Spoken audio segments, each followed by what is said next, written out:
Bonjour à tous et bienvenue dans cette nouvelle vidéo consacrée à l'identification des fonctions de transfert à partir de diagrammes de Bode. Donc vidéo numéro 3 dans le séquencement de cette deuxième partie du cours de commande des systèmes.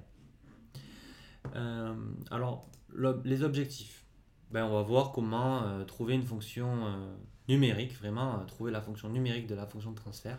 Voilà, on va dire l'expression numérique, je vais dire. À partir des diagrammes de Bode donc, et vous me connaissez, on va voir ça à travers un exemple. Alors, la méthode elle est très simple, elle se résume en deux points assez simples, c'est facile à enchaîner.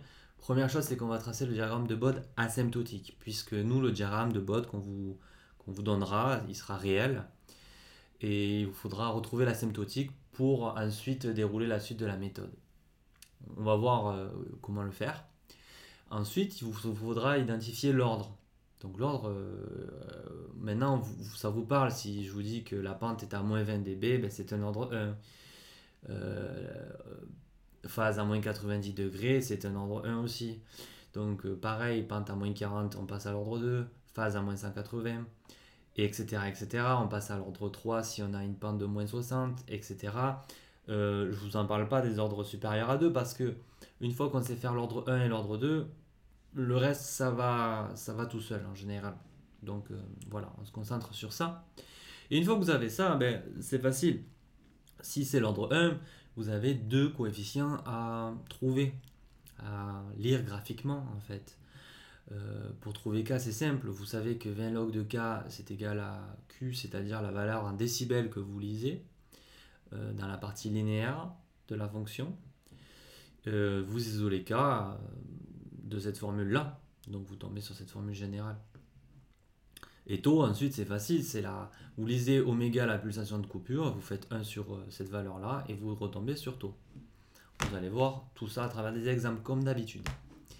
Ensuite, l'ordre 2, alors c'est pareil, sauf qu'on a trois coefficients. On a K qui se lit de la même façon. Oméga 0, c'est encore plus facile puisque c'est directement la valeur de la fréquence de coupure, la pulsation de coupure. Excusez-moi, je fais l'amalgame entre les deux, mais vous m'avez compris que c'est la pulsation. Et puis trouver xi, le coefficient d'amortissement, c'est ça qui va être un peu plus délicat. Pour le faire, on va utiliser cette formule-là. Oméga r égale oméga 0 racine de 1 moins de xi carré. Oméga 0, c'est la valeur que vous avez vue tout à l'heure. C'est oméga r qui est la valeur de la pulsation de coupure, pas de coupure du coup, mais de résonance. Alors, on va voir ce que c'est. C'est juste simplement, en fait, quand vous avez une résonance, un petit pic avant la coupure, cette pulsation de coupure se décale un peu vers la gauche. On va le voir sur le diagramme, ça va être très simple, vous allez voir. Donc, on fait un premier exemple. Donc, première chose, vous vous rappelez, ce qu'on fait, c'est tracer le diagramme de Bode asymptotique. Ici, il est en pointillé. Alors, comment j'ai fait? J'ai juste prolongé, si vous voulez, les asymptotes lorsque P tend vers 0 et vers plus l'infini. Quand P tend vers 0, on a une droite constante, donc on pourrait tracer, j'aurais pu continuer plus loin. Quand P tend vers l'infini, oméga tend vers l'infini, j'aurais pu le dire aussi, on a cette droite linéaire ici, et donc on la prolonge, et on a l'intersection des deux. Tout ça, c'est le diagramme de Bode asymptotique. Assez facile, il nous permet de lire directement la fréquence, la pulsation de coupure, excusez-moi. Et donc, vous pouvez du coup facilement tracer le diagramme asymptotique de la phase. C'est pareil, vous avez en fait la fréquence de coupure qui est ici en la verticale, et puis les deux horizontales qui sont les deux, on va dire les deux limites, les deux asymptotes du coup de notre diagramme de Bode en phase. Et donc je vous laisse maintenant réfléchir. Alors il faut identifier l'ordre. Ce que je vous demande, c'est de faire pause sur cette vidéo et de réfléchir à l'ordre. Faites pause maintenant. Donc j'imagine que vous avez trouvé l'ordre, puisque vous avez vu qu'il y avait une phase à moins 90 degrés et une pente à moins 20 dB. 2 moins 20 dB par décade. Et donc vous avez bien compris que c'est un ordre 1. Alors du coup, c'est facile, vous trouvez K, et vous lisez qu'il est égal à 20, d'accord? Q égale 20 en fait, la valeur en décibels, Q c'est en décibels, et donc de là vous isolez K qui est égal à 10. Première chose. Et puis il nous reste à trouver taux, vous vous en rappelez. Pour ça, on lit la valeur d'oméga de coupure, et on trouve du coup une valeur de 10, hein. On le trouve généralement plus facilement sur la phase, et taux égale 0,1 seconde. Et donc on peut écrire notre fonction de transfert. Voilà. Très bien, on vient de réaliser la première, vous voyez que ce n'était pas si compliqué.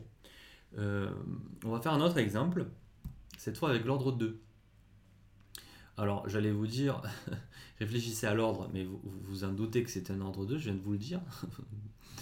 Maintenant, moins 180 degrés nous dit que c'est bien un ordre 2, et moins 40 dB par D4, c'est un ordre 2. Vous voyez aussi une résonance sur le diagramme de Bode. Donc K, c'est facile, il vaut 1, puisque la valeur en décibels Q égale 0. Oméga, c'est 10 radians par seconde, on l'avait identifié assez facilement avec le diagramme asymptotique. Maintenant, c'est Xi, c'est le fameux Xi qui va être plus délicat. Pour ça, il va nous falloir utiliser la formule que je vous ai évoquée tout à l'heure. Et donc, il va falloir identifier ce oméga R. Où est-ce qu'il est ce oméga R? Oméga 0, on l'a, mais oméga R. Alors, on va zoomer sur la partie résonance. Donc, le oméga 0, il était ici, on l'avait identifié. Maintenant, le oméga R, vous voyez, c'est le sommet de la parabole. Alors, il est légèrement décalé vers la gauche. C'est léger, je vous l'accorde. On va faire des exemples où c'est peut-être plus facile, plus équivoque. Donc là, on a une oméga R de 9,9 radians par seconde. Et donc, ça nous permet d'appliquer cette formule-là. Vous voyez, j'ai isolé Xi à partir de celle-là.